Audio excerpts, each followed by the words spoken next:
Ni inkuru y'incamugongo, ni inkuru yatashye mu matwi y'abanyarwanda, inkuru iri gukomeza kugenda izenguruka ku mbuga nkoranyambaga, aho mureba uyu mwana w'umukobwa wamaze kuba yava kuri ino si y'abazima. Uyu mwana w'umukobwa rero akaba yazize ikigare cyangwa se inshuti mbi, kubera ko amakuru angeraho avuga ko ngo uyu mukobwa ashobora kuba yahumanyijwe n'inshuti ze bari bari kumwe ubwo bari bari gusangira. Ni ku mugoroba wo ku cyumweru, ubwo ni ku munsi w'ejo ku itariki 6 z'ukwezi kwa karindwi umwaka wa 2025, nibwo uyu mwana w'umukobwa amazina ye nyakuri bakaba bamwita Uwase Agasaro Anifa. Nubwo amakuru ari gukomeza kugenda avuga ko ngo ari umukobwa, gusa andi makuru naje kuza kuba namenya nuko asize umwana we w'umuhungu uri mu kigero cy'imyaka hagati y'5 ndetse n'4. Uyu rero akaba ari umugore, ariko bikaba byagaragaraga ko akiri umukobwa. Uyu Agasaro Anifa rero ngo ku munsi wo ku cyumweru nk'uko bisanzwe, kubera ko twari turi mu gihe cya konji, n'ubundi bapanze konji nk'uko bisanzwe n'inshuti ze nk'uko bari basanzwe basohokana, hanyuma bapanga gahunda y'uko ku munsi w'ejo ku cyumweru bari bujye ahantu mu birori, bakongera bakicara bagasangira nk'uko byari bisanzwe. Gusa amakuru naje kuza kuba namenya ni uko n'ubundi uyu nguyu ndetse n'inshuti ze bari abantu banywa inzoga zihenze ndetse n'inzoga ziremereye. Ku mashusho mfite hano ndaza kubashyiriramo, banywaga inzoga ziri mu bwoko bwa Mowete, ubwo ni inzoga zihenze cyane, bakanywa ama Jack Daniels ndetse bakanywa n'izindi nzoga nyinshi cyane z'ubwoko butandukanye, harimo ama spirits, harimo amashampanye ndetse n'izindi zisanzwe haba za rufuro. Abangaba kandi ntabwo batinyaga no kunywa amatabi. Hanyuma rero icyaje kuba niki? Icyaje kuba nuko n'ubundi bapanze kujya kubinywa cyangwa se kujya gusohoka kwenjoyinga nk'ibisanzwe, dore ko ari abakobwa n'ubundi barenze umwe, barenze babiri, barenze batatu, ariko mu by'ukuri bagaragara nk'abasirimu ku buryo ubabonye wabona ko ari abakobwa beza. Hanyuma rero ngo icyabaye nuko uyu mukobwa n'ubundi bagiye barabyina, baranywa, baranarya. Hanyuma rero bamaze kunywa, bamaze kwishimana, biza kuba ngombwa ko buri umwe ataha. Mu gutaha rero uyu Anifa Agasaro Uwase we yatashye ameze neza, yumva nta kibazo, ariko ngo icyaje kuba nuko yumvaga n'ubundi atari guhumeka neza cyangwa se ari guhumeka insigane.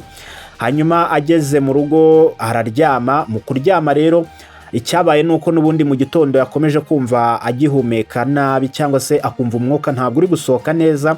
Hanyuma biba ngombwa ko rero hakorwa ubutabazi, ajyanwa kwa muganga.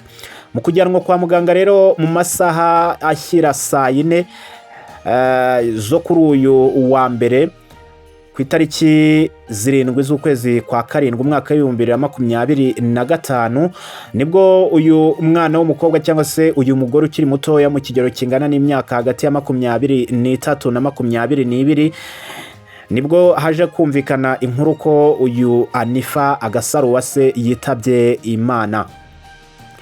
Mu kwitaba Imana rero kwiwe, abantu bari kuvuga ko ngo ashobora kuba yahumanyijwe n'izo nshuti ze, kubera ko ngo uyu mukobwa yagiyeyo ari muzima.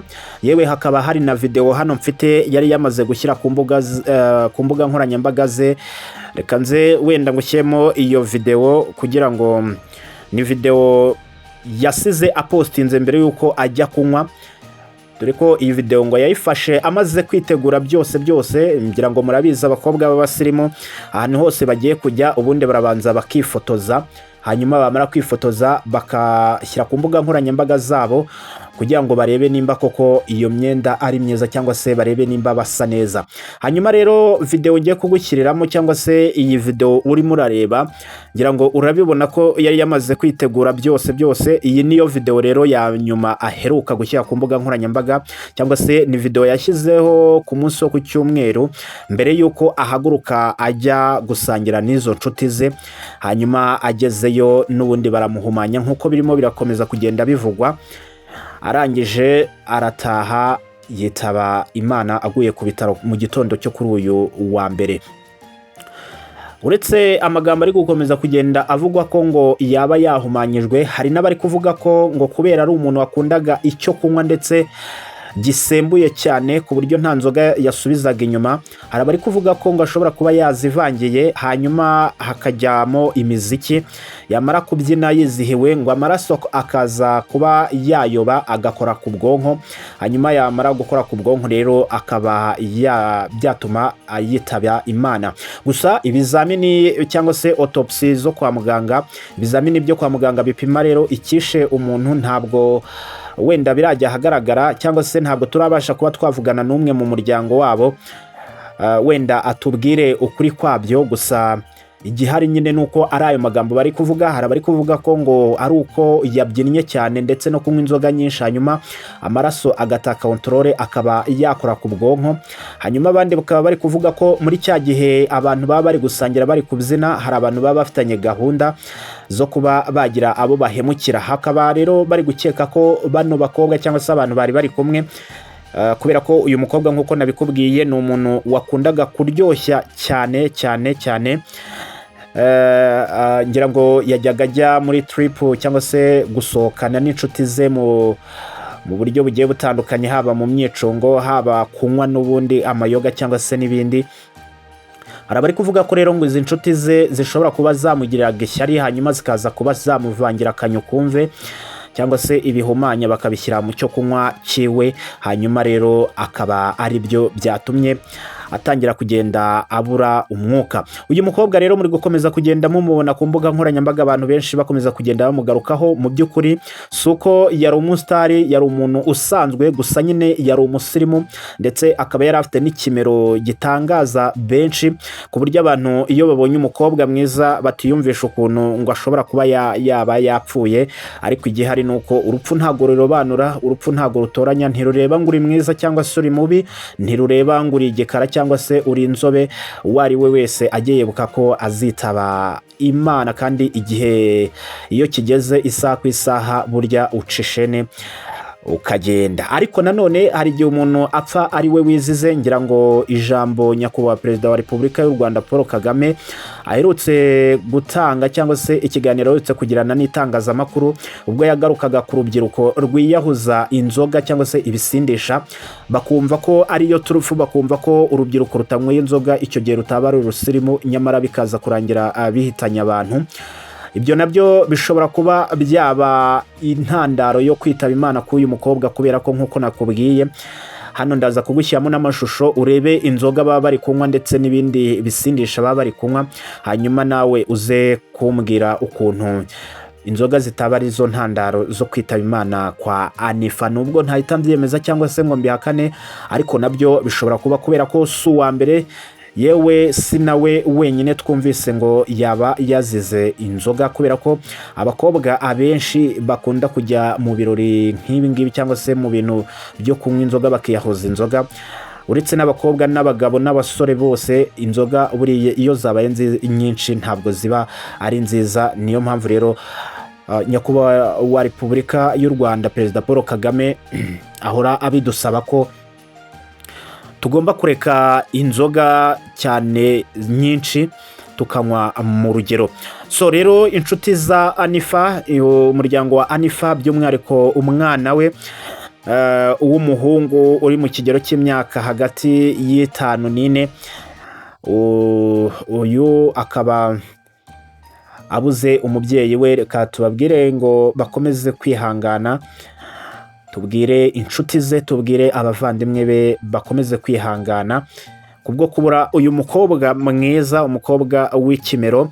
Bakaba bamwita Uwase Anifa, bamwita Uwase Anifa nk'uko muri kubireba kuri screen zanyu. Rwose yari umukobwa mwiza cyane, umukobwa w'umusirimu, ariko ubu tuvugana yamaze kuba yakitaba Imana, ntago akiri kubarizwa ku isi y'abazima. Reka tuvuge tuti Imana imwakire mu bayo, ariko kandi binatubere isomo, nimba koko yaba yahumanyijwe bitubere isomo. Ntabwo umuntu yarakwiye kuba yakizera ubonetse wese ngo ni ukubera ko ari inshuti ye. Hari igihe umuntu muba muri kumwe ariko kubara wowe utabizi cyangwa se akaba akugirira ishyari ku cyo umaze kugeraho, bikaba byatuma akwivugana. Niyo mpamvu rero byari bikwiye kuba isomo tukareka ikigare, tukajya tumenya abo tugomba gusangira nabo, abo tugomba kugendana nabo, abo tugomba kugira inshuti. Nubwo bigoye kuba wamenya umuntu kubera ko umuntu ni mugari, ariko nanone inyamaswa idakenga yishwe n'umututizi. Rubyiruko, tureke ikigare kitujyana mu moshya, by'umwihariko ikigare kitujyana mu biyobyabwenge. Icyo kigare birangira nabi, birangira nk'uko nguko uyu mukobwa yitabye Imana. Ngahe nguko rero avugwa menshi akumva abeneyo. Ubwo Anifa Imana imwakire mu bayo, twihanganishe inshuti n'umuryango n'abavandimwe ndetse n'umwana we, tubabwire ngo bakomeze kwihangana. Mu gitondo cy'umuzuko tuzongera kubonana. Ni munyemerere ngarukira ahangaha, hanyuma twongere duhurire mu zindi nkuru zikurikira. Iyi yari Kizo Empire, nge mwumvaga n'ubundi ni Kizo wabagezagaho iyi nkuru y'akababaro, inkuru yatashye mu matwi y'abanyarwanda mu gitondo cyo kuri uyu wa mbere ku itariki 7 z'ukwezi kwa karindwi umwaka w'2025. Inkuru ivuga ko Uwase Anifa yitabye Imana. Reka mbashimire cyane, twongere duhurire mu zindi nkuru zikurikira. Ndabashimiye cyane.